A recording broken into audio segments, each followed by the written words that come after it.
बहुत दिनों के बाद आप लोग के बीच में उपस्थित हुआ हूं। जैसे कि आप सबको मालूम है कि पूरे विश्व में कोरोना का महामारी और ये बीमारी जो है इतनी खतरनाक रही है, पूरे दुनिया में जिस तरह का ये इसका जोर चल रहा है। पहले तो मैं जितने लोगों की झारखंड में कोविड की वजह से मृत्यु हुई है उन सब परिवारों को मैं शोक कांग्रेस परिवार की तरफ से देता हूं।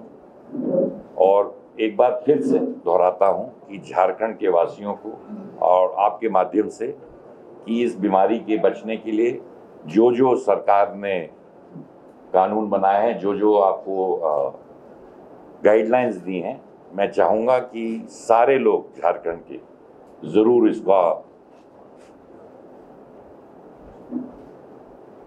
उपयोग करें। तभी कोई एक व्यक्ति से ये महामारी समाप्त नहीं हो सकती है।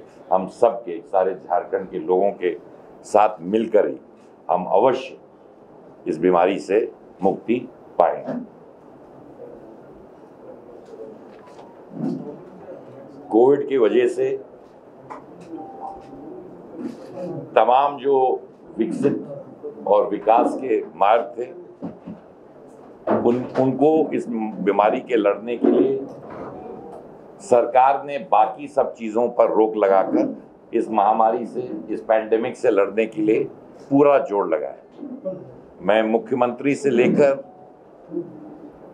हमारे मंत्रीगण जो यहाँ उपस्थित हैं, कांग्रेस के प्रत्येक कार्यकर्ता को धन्यवाद और बधाई देता हूँ कि जिस तरह लगन और मेहनत और ईमानदारी से इस बीमारी के लिए झारखंड के वासियों के लिए उन्होंने मेहनत की, वो एक सराहनीय काम रहा। उसमें और बेहतर करने के लिए हम लोग सब प्रयास करते रहेंगे। आपने स्वयं देखा होगा कि कांग्रेस के संगठन के लोगों ने लॉकडाउन के समय पूरी जोर शोर से ग्रामीण अंचल तक, पंचायत लेवल तक जो मदद हो सकती थी करने का प्रयास किया। और जितना मैं अपने कांग्रेस के कार्यकर्ताओं को, नेताओं को धन्यवाद दूं वो कम होगा। परंतु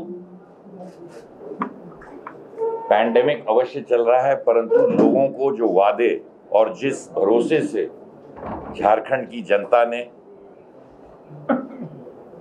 हमारे गठबंधन को बहुमत दी और हमने भी इलेक्शन के दरमियान तमाम वादे किए थे, तमाम समस्याओं के बावजूद, वो कोविड हो, जीएसटी के पैसे न मिलने वाले हों, कोल की तरफ से माइनिंग के सेक्टर से केंद्र सरकार के पैसे न मिल सके, पर एक सबसे बड़ा जो वादा हमने किया था कि लोन माफी करने का वादा साफ तौर से हमने किया था। आज मुझे बड़ी खुशी है क्योंकि कोविड की वजह से पूरा लोन माफी नहीं कर रहे हैं, परंतु 2000 करोड़ रुपए का लोन माफी की स्वीकृति इस सरकार ने किसानों को ऋण माफी में ये निर्णय ले लिया है और हम इसके लिए कटिबद्ध हैं। जो 2 लाख करोड़ लोन लेने का हमने वादा किया था, उस वादा को भी पूरा करने का काम हमारी सरकार अवश्य करेंगे। परंतु 2000 करोड़, जिसमें से मुझे लगता है जिनका 25,000 कम लोन था, उस सब का लोन एक झटके में समाप्त करने का काम ये सरकार करेगी। तो वो एक बड़ा हमने एक लोन ऋण माफी का बात की थी, उसकी शुरुआत शुरू हो गई है इसी महीने से।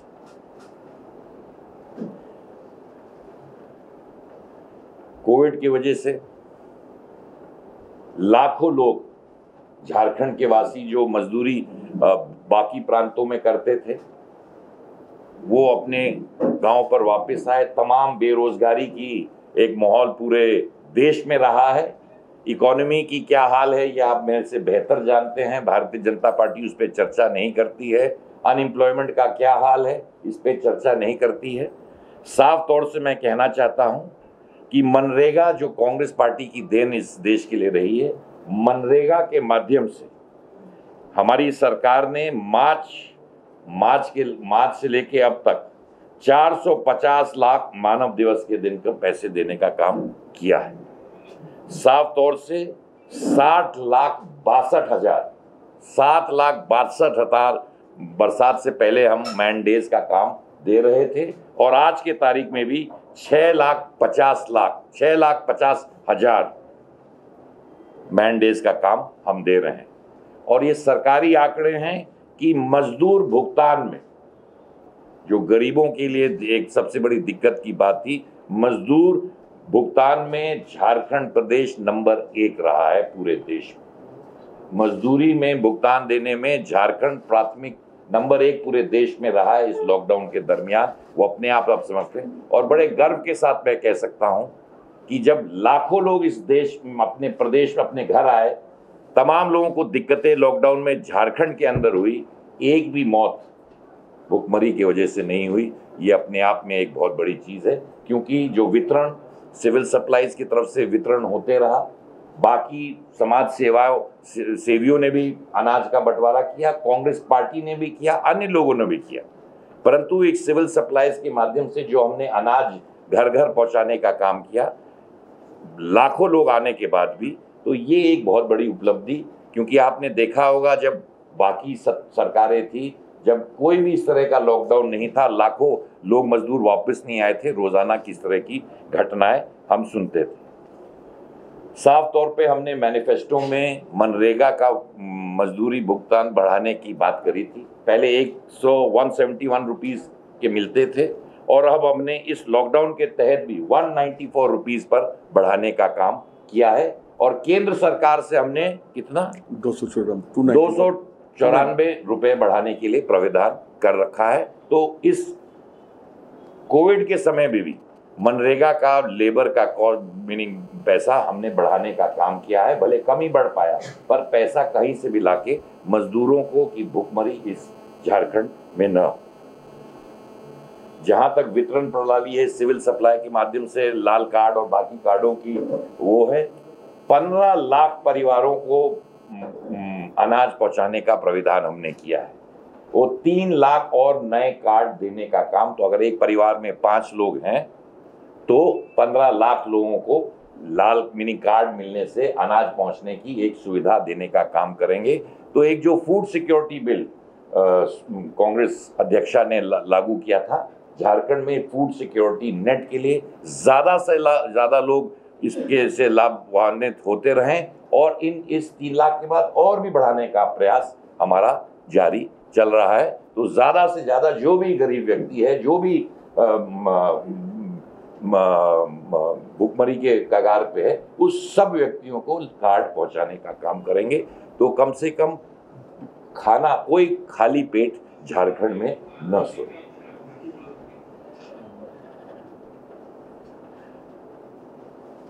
जल जंगल जमीन का प्रांत झारखंड है, तो पहले बार हेल्थ आपदा प्रावधान प्राधिकार इस झारखंड में इतने सालों बाद पहले बार उसको लागू कर दिया गया है।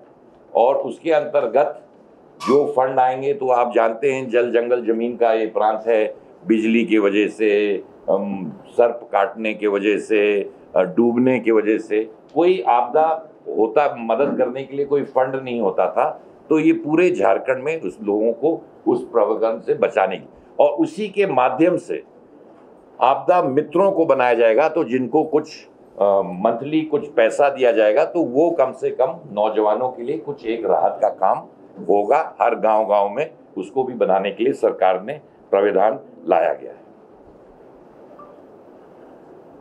हमारी मुख्यमंत्री जी से बात हुई थी, हमारी सरकार नौकरशाहियों पर नहीं चलेगी, झारखंड के आवाज, झारखंड की जनता की आवाज पे हमारी सरकार चलेगी। जो जनता चाहेगी वो सरकार कहेगी, और नौकरशाही और नौकर IAS और IPS अफसरों के माध्यम से और अधिकारियों के माध्यम से हमारी सरकार नहीं चलेगी। ये भारतीय जनता पार्टी की सरकार नहीं है, ये हमारे कांग्रेस और JVM की सरकार है। ये झारखंड के वासियों की आवाज पे चलेगी। इसीलिए हमने प्रावधान, माननीय मुख्यमंत्री जी ने तत्काल 20 सूत्री का गठन करने के लिए तत्काल कार्यक्रम किया है कि ग्रामीण अंचल तक जो जमीन से जुड़े हुए लोग हैं वो आवाज सरकार तक पहुंचाए। तो 20 सूत्री का गठन करने का काम तत्काल, कि सही लोग 20 सूत्री में आए और झारखंड की जो गरीब और गांव की जनता है उसकी आवाज सरकार तक पहुंचने का काम किया। जहां तक सेनेट सिंडिकेट है उसमें भी सही लोगों का चयन हो, मुख्यमंत्री जी ने कहकर सेनेट सिंडिकेट का भी जल्दी से जल्दी पुनर्गठन करने का काम करने के लिए कह दिया गया है। तमाम विचार विमर्श हमारे विधायकों से, हमारे माननीय मंत्रीगण से, हमारे तमाम अधिकारियों से जो हमारी पिछले 2 दिनों में वार्तालाप हुई है, उन्होंने साफ तौर से कहा है कि जमीन जो है झारखंड में एक बहुत इमोशनल सब्जेक्ट है और यहाँ जो जमीन है उससे बड़ा लगाव, माँ का सम्मान जमीन से है, उस पर कोई भी छेड़छाड़ नहीं होनी चाहिए। कांग्रेस पार्टी ने साफ तौर से निर्णय लिया है कि जमीन के मैटर पे जब तक सबसे बातचीत न कर लिया जाए तब तक कोई प्रावधान बदलाव नहीं किया जाएगा। और हमें गर्व है कि जब भारतीय जनता पार्टी ने CNT SPT एक्ट लागू करने का, बदलाव करने का काम किया था तो कांग्रेस सरकार ने साफ, कांग्रेस के कार्यकर्ताओं, कांग्रेस के संगठन ने धरना प्रदर्शन करके, आपको याद होगा उसी समय में प्रभारी बना था तो घेराव किया था विधानसभा का और अगले दिन ही सरकार ने प्रावधान को बदलने का काम किया। जमीन के तमाम मुद्दे सामने रोजाना आ रहे हैं, उसमें हमने साफ तौर से हमने अध्यक्ष जी से, CLP लीडर से एक कमेटी, मैंने चीफ मिनिस्टर के लिए एक सिफारिश करने के लिए कहा गया है कि छत्तीसगढ़ के तर्ज पे जो यहाँ की जमीनें उद्योगपतियों के लिए 5 साल से ज्यादा तक ले ली गई है, परंतु उस पर ना तो कोई इंडस्ट्री लगी, ना तो कोई कार्य हुआ, ना तो उस जमीन पर किसी को नौकरी मिली, ना तो झारखंड को कोई फायदा हुआ। और कानूनी तौर पे 5 साल से जो ज्यादा जमीन जिसको इंडस्ट्री की वजह से लिया गया है, अगर उस पर कोई इंडस्ट्रियल काम ना हो तो एक कमेटी बना के ऐसा कानून बनाए कि उस जमीन को वापस, जो जमीन लोगों की थी वो जमीन वापस की जाए, क्योंकि उस उपयोग में आई नहीं। दूसरी चीज, गैस लाइन और पाइपलाइन तमाम झारखंड में बिकती हैं। भारतीय जनता पार्टी ने उद्योगपतियों के फायदे के लिए कानून बनाया, परंतु जो झारखंड के वासियों की जो जमीन थी उनको सिर्फ 1/10वां हिस्सा पैसा दिया और उस जमीन पे कुछ नहीं कर सकते। हम उस कमेटी के माध्यम से चाहेंगे कि ये सरकार ऐसा कानून में बदलाव लाए कि जिसकी जमीन गैस और या गैस लाइन या पाइपलाइन के लिए ली जा रही है, उस जमीन का उसको या तो मुआवजा मिले या कोई उसको पूरा उसका फायदा मिलना चाहिए। 1/10वें हिस्से का पैसा पाके ना तो उस पर कुछ पेड़ लगा सकता है, ना फसल लगा सकता है, ना घर बना सकता है, तो उसके लिए तो जमीन रद्द हो गई, तो वो उसके हक के लिए नहीं है। तो वो जमीन का एक जो बड़ा मुद्दा था उस पर भी चर्चा करने की आवश्यकता है। एक अनुबंध की एक बड़ी हमने समस्या देखी है कि आउटसोर्सिंग, नौकरियों की जो आउटसोर्सिंग का काम होता है, इस पे भी कमेटी को तत्काल करना चाहिए कि आउटसोर्सिंग के वजह से ये बड़ी बड़ी कंपनियों को आउटसोर्सिंग नौकरियों के लिए दिया जाता है और झारखंड के लोगों को जो नौकरियों के लिए भाग दौड़ करते हैं, आउटसोर्सिंग में जो घपले होते हैं बड़े बड़े कंपनियों के, उसमें बदलाव लाके झारखंड के वासियों के लिए तत्काल सरकार से डायरेक्टली नौकरी देने का प्रावधान अवश्य इस कमेटी के माध्यम से बनना चाहिए कि अनुबंध आउटसोर्सिंग की वजह से तमाम लोग इधर से उधर भटकते रहते हैं और नौकरियों की वजह से मार खाते हैं। और ऐसे समय में जब एम्प्लॉयमेंट जनरेशन एक बहुत बड़ा मुद्दा पूरे देश में है और झारखंड में भी है, तो उस आउटसोर्सिंग की वजह से उसमें कानून में बदलाव कैसे किया जाए जो झारखंड के लोग नौकरी मांग रहे हैं, हमारे नौजवान साथी, उनके लिए फायदेमंद अवश्य हो। इस कोविड के दौरान सिर्फ हिंदुस्तान में नहीं, विश्व में तक में हेल्थ और एजुकेशन में क्या दिक्कतें आई हैं, ये आपने भी कवर किया है, हमने भी देखा है और रोजाना ये दृश्य देखते आए हैं। अफसोस की बात है कि झारखंड में भारतीय जनता पार्टी के समय में हेल्थ हो या एजुकेशन हो, जो पैसे बिल्डिंग बनाने के ठेकेदार प्रथा से जितना फायदा नेता और ठेकेदारों को हो सका, करोड़ों करोड़ रुपए की बिल्डिंगें खड़ी कर दी गई, पर वहां, और वो भी ऐसे सुनसान जगह में जहां कोई नहीं जाता, परंतु वहां एक आदमी की भी नौकरी नहीं लगाई गई। तो वो सिर्फ बिल्डिंग बनाई गई किसी चंद लोगों को फायदा करने के लिए।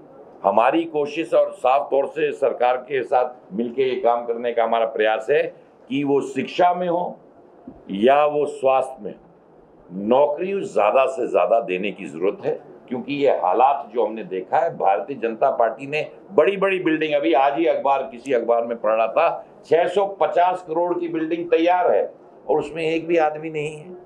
तो इसमें झारखंड का ही पैसा भारतीय जनता पार्टी ने किस तरह का उसमें से घोटाला किया और किसी झारखंड के लोग वासी को उसका फायदा नहीं मिला।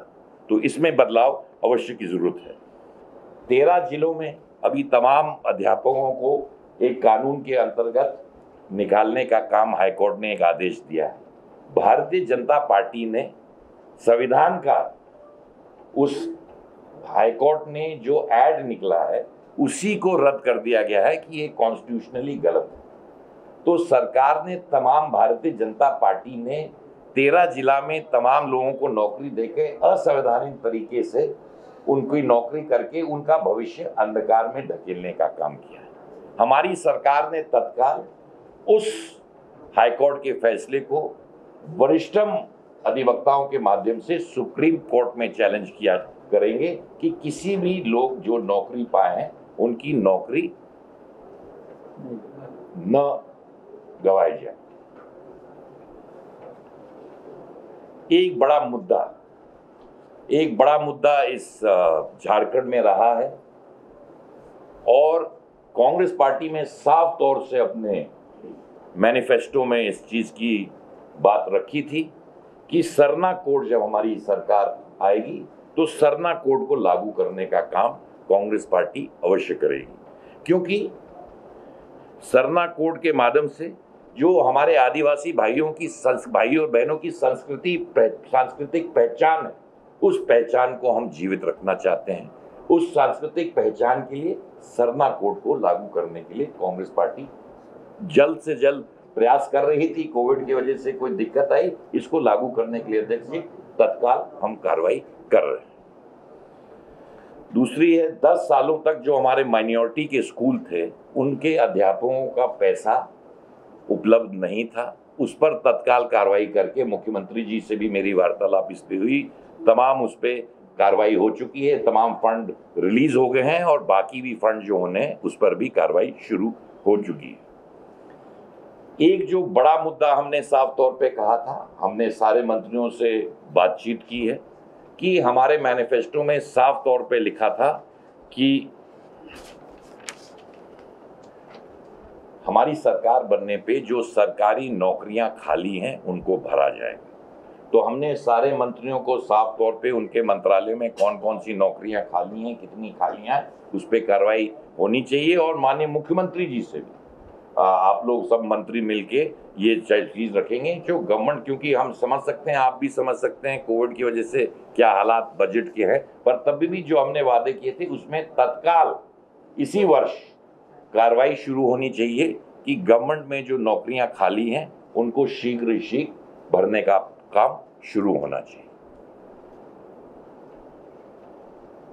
कोई सवाल अगर आपके हों, तमाम और बातें कहना चाहता था पर बहुत लंबा। काफी की बात आपने कही है, बजट में भी सरकार ने इसका प्रोविजन किया था, लेकिन उसके बाद जो अब तक नहीं हुआ, आपने जिस तरह बताया सिर्फ 25,000 तक का जिसका कर था वो भी माफ हो जी नहीं। उसमें देखिए टोटल बजट, क्योंकि आपको मालूम है कई जीएसटी के 3-3 महीने तक सरकार ने, हमारे जीएसटी के केंद्र सरकार ने पैसे रोक रखे हैं। हमारे जो माइनिंग के जो सेक्टर के पैसे जो सरकार हमें हमारा हिस्सा देता है, तो हजारों करोड़ रुपए केंद्र सरकार ने हमें, हमारी सरकार को नहीं दिया है। दुर्भाग्य है कि रोज भारतीय जनता पार्टी के नेता कांग्रेस और जेएमएम पर उंगली उठाते हैं। मैं साफ तौर से कहूंगा, हमारे जो झारखंड के भारतीय जनता पार्टी के नेता हैं, कम से कम एक बार तो केंद्र सरकार को आप लोग भी एक बार गुहार लगाइए कि जो झारखंड के और झारखंड वासियों का पैसा है उसको तो देने का काम करे केंद्र की सरकार।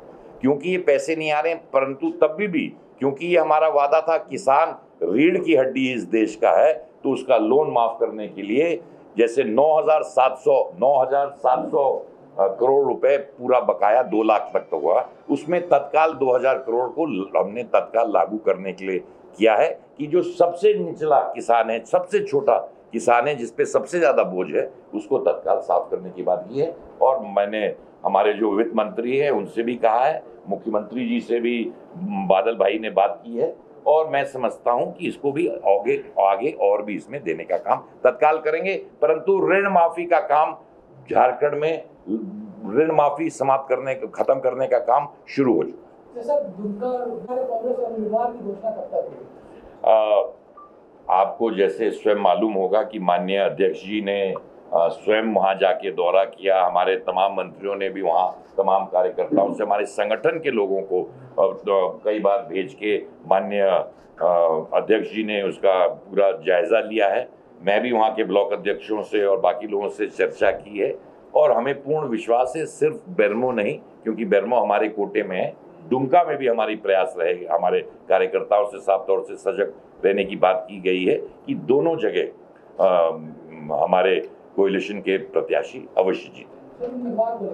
उम्मीदवार जैसे हमारे, हम आपको साफ तौर से मालूम है, कांग्रेस में एक प्रोसेस होता है कि जैसे आप यहाँ से आपने बताया शायद घोषणा हो चुकी है, तो यहाँ से नाम लेके हम कांग्रेस हाईकमांड से पेश करेंगे और उसको पेश किया जाए। एपीएमसी को लेकर के पूरे देश में कांग्रेस का कल विरोध हुआ जी, और कांग्रेस इसको लेकर के बहुत विरोध कर रही है। लेकिन 2019 के लोकसभा चुनाव के जो आपका घोषणा पत्र था, उसमें चैप्टर 7 में 11 नंबर में उसको रिपील करने का, एपीएमसी एक्ट को आपने वादा किया था खुद कांग्रेस ने, तो वो वादा और अभी का विरोध, इसमें क्या आप देखते हैं? क्या आपने पूरा मैनिफेस्टो शायद नहीं पढ़ा है, बुलेट पॉइंट पढ़ लिया आपने? पूरा पढ़ लिया। उसमें क्या था, क्या है उसमें? हमने कहा था एपीएमसी, क्योंकि कई किसानों के यहाँ से 20-20 किलोमीटर दूर तक मंडियां रहती हैं, हमारी सरकार आएगी तो मंडियों को बिल्कुल किसानों के बगल में 1 किलोमीटर 2 किलोमीटर के दूरी तक भी मंडी एक प्राविधान होना चाहिए कलेक्शन की। जो किसान, गरीब किसान है, उसको अपना अनाज 15-20 किलोमीटर तक ले जाने में बड़ी दिक्कत होती है, तो हमें ऐसा प्रथा करना चाहिए कि मंडी तक न पहुंचकर वो कम से कम उसके अगल बगल 1 किलोमीटर 2 किलोमीटर के अंतर्गत अगर एक और सेंटर खोल दिया जाएगा तो वो जो, क्योंकि 60% इस देश में जो किसान है, 60% इस देश में जो किसान है वो 2 एकड़ से कम जमीन जोतता है, कोई आधा डिसमल, 1 डिसमल, 1/4 एकड़, इतना कम करता है, तो उसको 15 किलोमीटर 20 किलोमीटर भी लेना। तो हमारा प्रतिमान एपीएमसी को खत्म करना नहीं था कि और उसके पास ऐसी प्रथा हो जाए कि अगर 1-2 किलोमीटर पे भी अनाज लाने की बात हो। जो सबसे महत्वपूर्ण चीज थी, इस पे जब से मैं आया हूँ बात कर रहा हूँ कि ये सब कैसे कवर होगा मंडी का, जब एमएसपी ही नहीं रहेगी मान्यवर, जब एमएसपी पे कोई सिक्योरिटी नेट नहीं होगा, आप मंडी जहीं भी बना दीजिए, एमएसपी अगर समाप्त हो जाएगा तो दाम का क्या मतलब होगा साहब? किसानों की अलग मंडी भी जो नजदीक होगा वो बनाया जाए। तीसरा, आपने कहा कि इंटर स्टेट एक्सपोर्ट और बाहर के भी एक्सपोर्ट को, किसानों को फसल को करने की व्यवस्था अच्छे से अच्छी की जाएगी। ये पूरा जो किसानों को लेकर चैप्टर 7 है, ये 2019 के लोकसभा चुनाव में कांग्रेस का वादा, और अभी किस तरह का दुर्विरोध, जिस तरह से राजपथ पे ट्रैक्टर जलाया, इन दोनों में विरोधाभास नहीं नजर आता? नहीं, मैं आपको साफ बोला कि हमारा क्या विरोधाभास है, आप समझ नहीं पा रहे हैं। मंडी रहे या न रहे, जब एमएसपी ही गारंटीड नहीं है तो मंडी का क्या होगा साहब? जब एमएसपी जो मूल चीज है, किसानों का सिक्योरिटी नेट क्या है?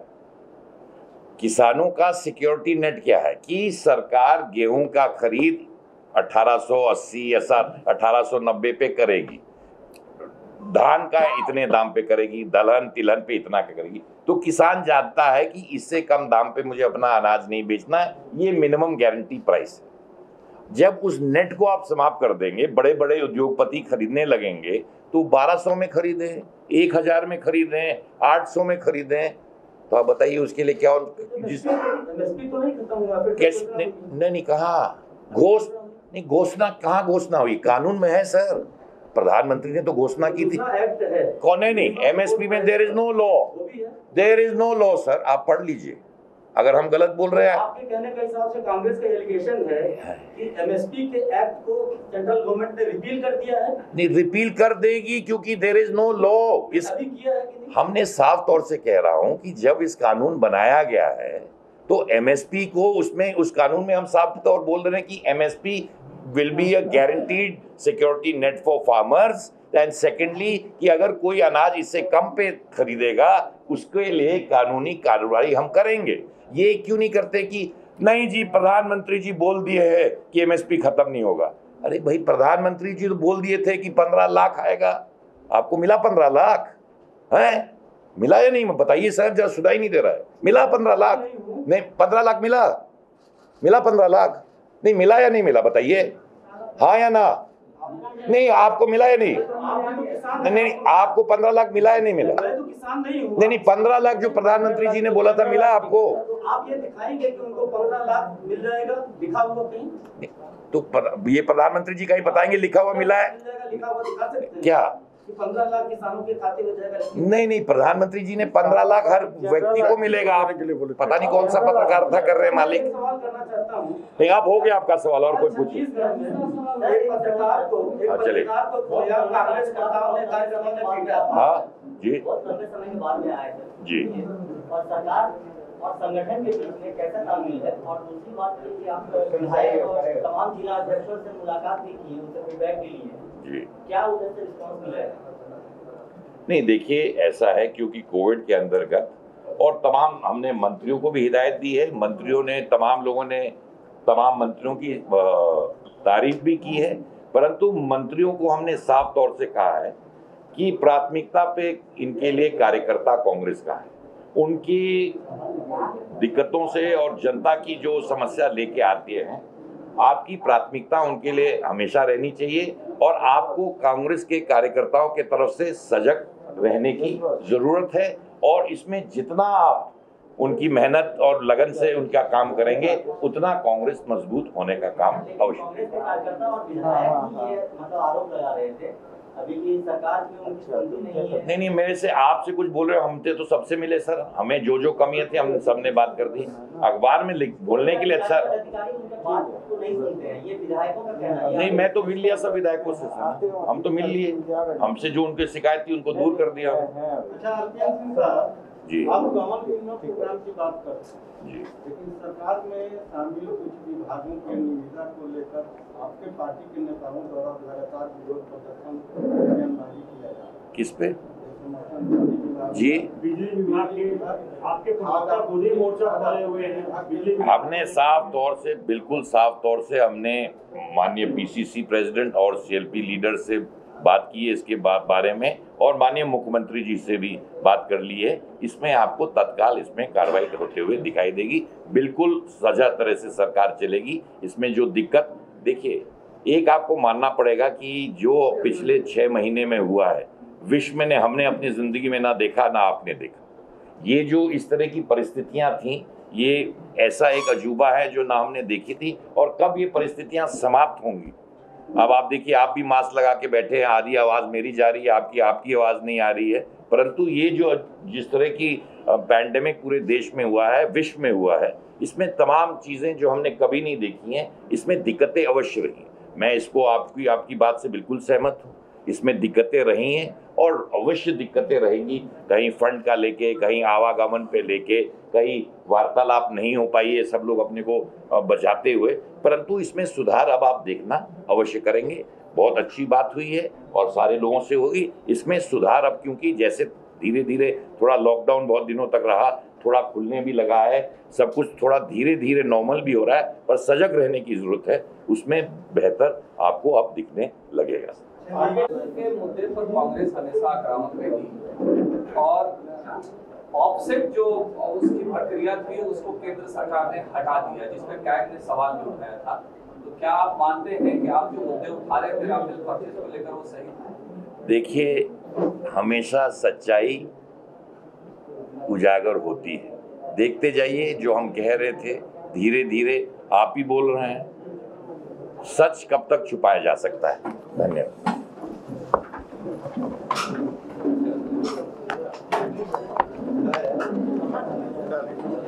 आपके बैरन दिल्ली गए, गलती उनकी थी या जिला प्रशासन की? जी सह प्रभारी आए थे आपसे पहले जी रांची, जी तो गलती उनकी थी या जिला प्रशासन की? जो उनको सब उसमें हमने बात किया है, उसमें कुछ मिसकम्युनिकेशन उन्होंने कहीं से गलत ले लिया था। उनको ये नहीं पता था कि झारखंड रांची के बाद नहीं जा सकते। अगर वो रांची में रहते तो ये समस्या नहीं। उन्हें 14 दिन तो क्वारंटीन रहना चाहिए था। नहीं, वो परमिशन लेके आए थे ओनली फॉर रांची से। तो रांची के लिए जो परमिशन था वो रांची से बाहर गए, सरकार ने बोला आपको बाहर जाना पड़ेगा। कोई दिक्कत उसमें ऐसी आपके पास 4 मंत्री हैं जी। सरकार 12वां मंत्री कब देगी? कुछ बात विचार चल रहा है? नहीं, हम बताएंगे सर। बाकी अभी हमने बताया ना 20 सूत्री हो गया, ये हो गया। अब मैं आने लगा हूँ, आप बहुत सवाल होगा बात करने का। सब सारा सवाल आज ही पूछ लेंगे तो अगले बार क्या पूछेंगे? कुछ राज्यों को छोड़ दिया जाए। एक कोरोना काल है, आपने प्रेस कॉन्फ्रेंस की शुरुआत ही कोविड से की थी और इस कोविड का जो प्रकोप है उसको स्किप नहीं कर सकते, लेकिन चूंकि देखा जा रहा है कि झारखंड में जो कोविड मरीज है उनकी मौत का आंकड़ा बढ़ा है, लेकिन कुछ लापरवाही भी देखी गई है। क्योंकि पिछले 14 सितंबर को एक मरीज है जो अस्पताल का चक्कर काटते काटते उनकी मौत हो जाती है। बीता कल रिम्स का कोविड सेंटर में जो मरीज देखा जा रहा है वहाँ पर उनका एडमिशन नहीं हो पाता है, वहाँ उनकी मरीज की मौत हो जाती है। तो लापरवाही कब तक, इसकी क्या? नहीं, देखिए लापरवाही की बात नहीं है। आप समझ सकते हैं जितने मेडिकल सर्विसेज हैं, सिर्फ हिंदुस्तान में नहीं, जो सबसे डेवलप्ड नेशंस हैं, अमेरिका हो, जर्मनी हो, इटली हो, इसमें जिस तरह का ये बीमारी फैली है साहब, इसके लिए कोई इक्विप्ड नहीं है। और मैं कह सकता हूँ कि जो डेथ रेट झारखंड का है वो बाकी जो देश भर जो डेथ रेट नेशनल एवरेज है, एक भी मौत हमारे लिए दर्दनाक है, परंतु वो देश के नेशनल एवरेज से बहुत कम है, आधा है। तो हम समझते हैं। और जो अगर आपने जिस चीज के बारे में की दुर्भाग्यपूर्ण है, उसको मैं जरूर पक्का उस पर कार्रवाई बोलूंगा। जो लोग उस विभाग को देख रहे हैं कि उस पर और उचित कार्रवाई और अच्छी कार्रवाई होनी चाहिए। बहुत बहुत धन्यवाद सर।